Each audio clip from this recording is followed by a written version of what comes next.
اعوذ باللہ من الشیطان الرجیم بسم اللہ الرحمن الرحیم۔ تمام تعریفیں اس واجب الوجود کے لیے جو دور اتنا ہے کہ میلوں کی مسافت پہ بھی میسر نہ آئے، اور قریب اتنا ہے کہ شاہراہ خودی پہ بھی چل نکلو تو خود سے پہلے خدا مل جاتا ہے۔ میرے محترم ناظرین، السلام علیکم ورحمۃ اللہ وبرکاتہ۔ آپ دیکھ رہے ہیں پیام رمضان اور میں ہوں آپ کا ہوسٹ علی رضا عسکری۔ جیسا کہ آپ جانتے ہیں کہ ہمارے پروگرام پیام رمضان میں ہوتی ہے عقائد، اخلاقیات اور فقہی احکام پر گفتگو۔ آج ہمارے ساتھ شریک گفتگو ہیں جناب آغا حسین رضی خان صاحب۔ ناظرین محترم، تاریخ اسلام میں دو شخصیات ایسی ہیں جنہوں نے ترویج اسلام کے لیے بہت اہم کردار ادا کیا۔ میری مراد ایک حضرت ختیجہ الکبریٰ سلام اللہ علیہا اور دوسری حضرت ابو طالب علیہ السلام۔ جناب ختیجہ الکبریٰ سلام اللہ علیہا کی شخصیت پر استاد محترم جناب مولانا غلام باز ساجد صاحب گفتگو فرما چکے، تو اس لیے ہم نے مناسب سمجھا کہ ان کے ساتھ ساتھ حضرت ابو طالب علیہ السلام کی شخصیت پر بھی گفتگو ہو۔ تو آج ہمارے ساتھ اس حضرت ابو طالب علیہ السلام کی شخصیت پر گفتگو کرنے کے لیے ہمارے ساتھ شریک گفتگو ہیں جناب آغا حسین رضی خان صاحب۔ قبلہ السلام علیکم ورحمۃ اللہ وعلیکم وبرکاتہ۔ السلام۔ سب سے پہلے آغا صاحب، ہم آپ کا شکریہ ادا کرتے ہیں کہ آپ نے اپنا قیمتی وقت نکالا اور ہمارے پاس تشریف لائے۔ خدا بند مطال آپ کو سلامتی عطا فرمائے۔ آغا صاحب، جیسا کہ آپ جانتے ہیں کہ آج ہم نے حضرت ابو طالب علیہ السلام کی شخصیت پر گفتگو کرنی ہے۔ ان کے تعارف کے حوالے سے ہمارا یہ پروگرام ہے۔ تو سب سے پہلے میں آپ سے گزارش یہ کرنا چاہتا ہوں کہ حضرت ابو طالب علیہ السلام جو کہ خود کسی تعارف کے محتاج نہیں ہیں، لیکن اس کے باوجود بھی تھوڑا سا حضرت ابو طالب علیہ السلام کی شخصیت کا تعارف ہو جائے تاکہ پیام رمضان کے ذریعے ناظرین تک حضرت ابو طالب علیہ السلام کی شخصیت کا تعارف پہنچے۔ اعوذ باللہ من الشیطان اللعین الرجیم، بسم اللہ الرحمن الرحیم، الحمد لأہلہ والصلاة والسلام علی اہلہا، اما بعد فقد قال اللہ تعالی فی کتابہ المبین وقرآن الکریم، بسم اللہ الرحمن الرحیم، الم یجدک یتیما فآوی، صدق اللہ العلی العظیم۔ سب سے پہلے تو میں آپ لوگوں کا شکر گزار ہوں کہ ایک حوزہ علمیہ کے اس خوبصورت پروگرام میں ہمیں جو ہے آپ نے انوائٹ کیا، اس اہل سمجھا کہ اس پروگرام میں جو بندہ حقیر گفتگو کر سکے۔ اور آج جو ٹاپک ہے نا جناب ابو طالب، وہ یقیناً جو ہے کسی تعارف کے محتاج نہیں ہے۔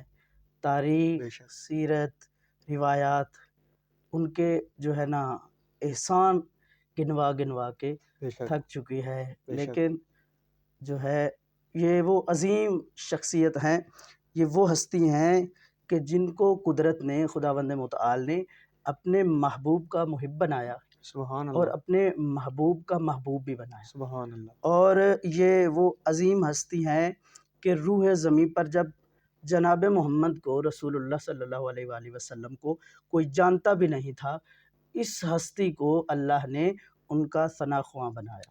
سبحان اور اللہ۔ یہی وہ ہستی ہیں سب سے پہلے جن کو اللہ نے رسول اللہ کا نکاح خواں بنایا، اور یہ عظیم ہستی ہیں کہ اللہ نے جن کو نبوت اور رسالت کی محافظت کا شرف عطا فرمایا، اور تاریخ گواہ ہے کہ آپ نے اس شرف کو، اس کام کو بخوبی جو ہے نا انجام دیا۔ آپ نے ہمیشہ آپ رسول کا جو ہے حفاظت آپ رسول کی فرماتے تھے، بلکہ ادوار خطرات میں تاریخ جو ہے وہ کہتی ہے کہ آپ رسول اللہ صلی اللہ علیہ وآلہ وسلم کی جگہ پر اپنے بچوں کو سلا دیا کرتے تھے۔ اللہ اس اکبر۔ طرح آپ نے جو ہے یہ حفاظت کا جو کام ہے وہ سر انجام دیا، اور یہ اتنے بڑے مومن قریش ہیں کہ رسول اللہ صلی اللہ علیہ وآلہ وسلم کی خاطر عرب کے بڑے بڑے سورباؤں اور سرداروں سے ٹکرا جاتے تھے آپ کی حمایت میں۔ اللہ اکبر۔ اور آپ کی فضیلت، آپ کے بلند مرتبے، بلند منزلت کے لیے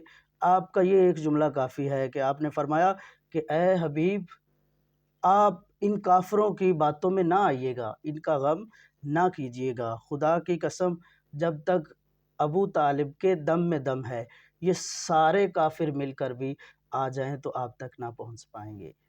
آپ کا نام نامی جناب ابو طالب جو ہے وہ کنیت ہے، اور آپ کا نام جو ہے عمران ابن عبد المطلب ابن ہاشم، اور دوسرا نام جو تاریخ نے تحریر کیا وہ ہے عبد مناف ابن عبد المطلب ابن ہاشم۔ یہ اور آپ کی جو ہے ولادت بسعادت رسول اللہ صلی اللہ علیہ وآلہ وسلم کی ولادت سے تقریباً 35 سال پہلے 29 شوال کو جو ہے آپ کی ولادت بسعادت ہے، اور آپ کی جو تاریخ وفات ہے وہ عام الحسن کے سال میں 10 بعثت اور 26 رجب المرجب میں جو ہے آپ کی وفات ہوئی۔ اور اہل سنت کے علامہ یعقوبی صاحب نے تاریخ یعقوبی جلد اول کے حوالہ سے انہوں نے لکھا ہے کہ آپ کی جو ہے شہادت رمضان المبارک میں ہوئی، اور جناب خدیجۃ الکبریٰ جو ہیں ان کی وفات کے 3 دن بعد ہوئی۔ اور آپ کا جو لقب ہے وہ سید البطحہ ہے، اور آپ کو جو ہے مبلغ اعظم کے نام سے بھی یاد کیا جاتا ہے۔ مبلغ سبحان اعظم اللہ۔ اس لیے کہا جاتا ہے کیونکہ رسول کی ولادت سے پہلے آپ دین ابراہیم کی جو ہے تبلیغ و ترویج فرماتے تھے، اسی لیے آپ جو ہے مبلغ اعظم کے نام سے بھی مشہور ہے۔ یعنی کہ حضرت ابو طالب علیہ السلام دین ابراہیمی علیہ السلام کے پابند تھے اور انہی کی تعلیمات پر خود عمل کرتے تھے اور دوسروں کو بھی دین ابراہیمی بے کا شک، پیغام بے شک، پہنچاتے بے تھے۔ شک۔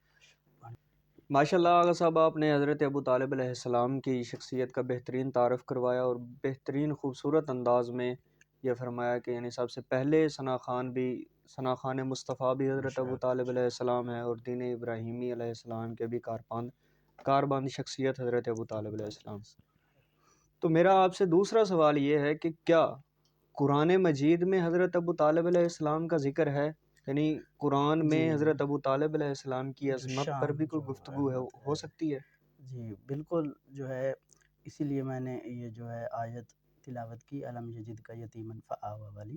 جب ہم قرآن کا اس حوالے سے جو ہے مطالعہ کرتے ہیں کہ جناب ابو طالب علیہ السلام کی فضیلت، شان و مرتبہ کیا ہے، تو جو ہے ایک دو مقامات نہیں، قرآن نے بے شمار مقامات پر آپ کی فضیلت کو کھول کھول کر جو ہے بیان سبحان فرمایا ہے۔ اللہ، سبحان اور اللہ۔ اس جو ہے ان مقامات میں سے یہ ایک خاص مقام ہے جس کو میں نے تلاوت کیا ہے، اور یہ جو ہے اس آیت میں ایک خوبصورتی جو چھپی ہوئی ہے، ایک جو حسن ہے، اگر ہم اسے مکمل طور پہ اشکار کرنا چاہیں تو یقیناً مکمل طور پہ اس کو اشکار کرنے میں ناکام رہیں گے۔ ناکام۔ یہ دیکھنے میں تو 3 لفظ ہیں، ہم۔ علم یجد کا یتیمن فآویٰ، یہ دیکھنے میں صرف 3 لفظ ہیں، لیکن ان کے اندر ایک معانی و مفاہیم کا ایسا سمندر چھپا ہوا ہے کہ یقیناً جو ہے میں کہوں گا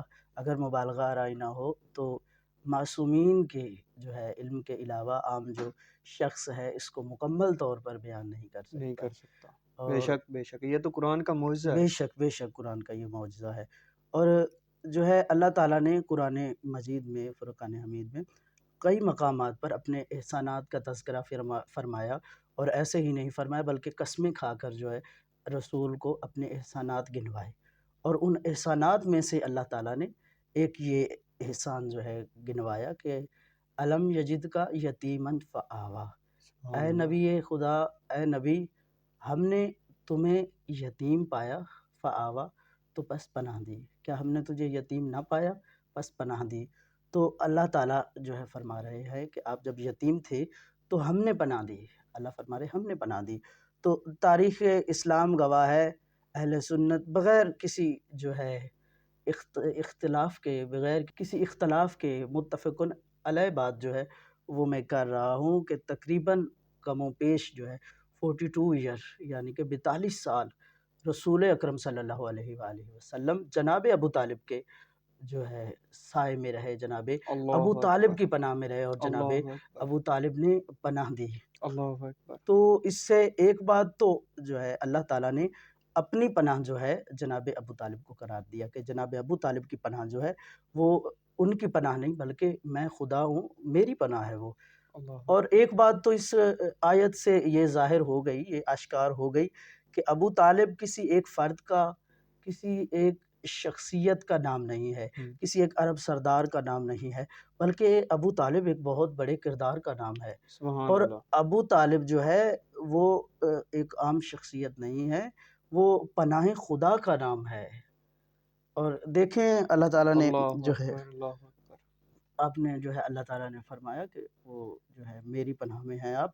تو ایک یہ جو انعام اللہ تعالیٰ نے رسول اکرم صلی اللہ علیہ وآلہ وسلم کو عطا فرمایا، تو اس سے ایک بات جو واضح ہوتی ہے کہ جو انعام ہے، جو انعام دیا جاتا ہے، انعام جو دینے والا ہوتا ہے، اس کی حتی الامکان جو ہے کوشش یہ ہوتی ہے کہ میں اس طرح کا انعام دوں، اس طرح کا تحفہ دوں کہ اس تحفے کو دیکھ کر لوگ میری شخصیت کے بارے میں جو ہے ایک اچھا کنسیپٹ رکھیں، ایک جو میری شخصیت کا بڑا پن ہے وہ ظاہر ہو۔ جو بھی تحفہ دینے والا ہوتا ہے وہ یہ سوچتا ہے۔ اب ہم غور کریں ذرا کہ تحفہ دینے والا، انعام دینے والا کون ہے اور جس کو دیا جا رہا ہے وہ کون ہے؟ تحفہ دینے والے خود خداوند متعال ہیں، اور جن کو یہ تحفہ دیا جا رہا ہے وہ جناب محمد مصطفیٰ صلی اللہ علیہ وآلہ وسلم ہے۔ اور جو دوسری بات ہے، اس جو خدا نے انعام عطا کیا ہے اس کی عزت کیا ہوگی، اس کا مرتبہ کیا ہوگا، اس کی جو ہے فضیلت کیا ہوگی۔ اور جو دوسری بات ہے، وہ انعام جو ہے، ہر انعام دینے والا جو ہے وہ اس کی کوشش ہوتی ہے کہ جو میں انعام دے رہا ہوں اس میں کسی طرح کا عیب، کسی طرح کا نقص نہ پایا جائے، بلکہ جس طرح اگر میں آپ کو یا آپ مجھے کوئی چیز تحفے میں دیتے ہیں تو اولین ترجیح اور کوشش ہماری یہ ہوگی کہ جو میں انعام کسی کو دے رہا ہوں، جو تحفہ دے رہا ہوں، وہ بیسٹ آف دی بیسٹ ہو، اچھے سے اچھا جو ہے وہ تحفہ میں جو ہے وہ تحفے میں دوں۔ اور جو چیز ایک عام بندہ نہیں بلکہ خود خدا انعام میں دے رہا ہے اور جناب مصطفیٰ کو وہ چیز انعام میں دے رہا ہے، اس کی فضیلت کیا ہوگی۔ اور اس آیت میں یہ کمال خوبصورتی پائی جاتی ہے کہ اللہ نے جناب ابو طالب کو اپنا انعام بھی قرار دیا اور اپنی جو ہے پناہ بھی قرار دیا۔ تو ایک اور بات جو ہے، اس سے ایک اور راز جو ہے اس سے پردہ اٹھ گیا کہ اگر کائنات میں کسی کو بھی پناہ خدا کی ضرورت ہے تو وہ مجبور ہے، اس پہ ضروری ہے کہ وہ ابو طالب کی دہلیز پر آئے۔ اگر کوئی بندہ جناب ابو طالب کے گھرانے کو جو ہے کیا قبلہ پیشہ سر، اگر جناب ابو طالب کے گھرانے کو پس پشت ڈالتا ہے تو اسے جو ہے رحمان کی پناہ نہیں مل سکتی، وہ شیطان کی پناہ میں تو آ سکتا ہے۔ اللہ اکبر۔ تو لہٰذا جناب ابو طالب کے دروازے پہ جانا جو ہے خدا کی پناہ حاصل کرنے کے لیے وہ ضروری ہے۔ جی قبلہ، ماشاء اللہ آپ نے حضرت ابو طالب علیہ السلام کی فضیلت اور شخصیت کے عنوان سے بہترین گفتگو فرمائی۔ خداوند متعال آپ کو سلامتی عطا فرمائے۔ آغا صاحب، جیسا کہ آپ جانتے ہیں کہ ہمارے پروگرام کے آخر میں ایک فقہی سوال ہوتا ہے، تو میں آپ سے ایک فقہی سوال پوچھنا چاہتا ہوں کہ اگر روزہ دار کے حلق تک غبار پہنچ جائے جی، تو کیا روزہ اس کا باطل ہوگا یا نہیں؟ اس میں دو صورتیں ہیں، اور اگر غبار پہنچ جائے، ویسے جان بوجھ کر اس نے پہنچائی نہیں ہے، ویسے پہنچ جائے تو روزہ باطل نہیں ہوتا۔ اگر وہ غبار پہنچاتا ہے، خود پہنچاتا ہے، تو اگر وہ چاہے عادی چیزوں میں سے ہو یا غیر عادی چیزوں میں ہو، مثلاً وہ چیزیں جو کھائی جاتی ہیں ان کے غبار ہو، یا وہ چیزیں جو نہیں کھائی جاتی جیسے مٹی کی غبار ہوگی یا آٹے کی غبار، تو اگر تو جو ہے وہ غبار جو ہے وہ بھاری غبار ہے، موٹی غبار ہے، تو اس سے روزہ باطل ہو جاتا ہے، اور یہ تمام جو ہے فقہا کا یہی فتویٰ ہے۔ فتویٰ ہے۔ اور اگر وہ غبار جو ہے باریک ہے اور حلق تک جو ہے پہنچ گئی ہے، تو اس میں آیت اللہ سستانی صاحب اور امام خمینی صاحب اور رہبر معظم صاحب کا فتویٰ یہ ہے کہ روزہ باطل نہیں ہوتا، لیکن آیت اللہ خوئی صاحب جو ہیں وہ فرماتے ہیں کہ اگر جان بوجھ کر باریک جو غبار ہے وہ بھی کوئی بندہ گلے تک پہنچاتا ہے، حلق تک پہنچاتا ہے، تو اس کا روزہ باطل ہے۔ جی جزاک اللہ، شکریہ۔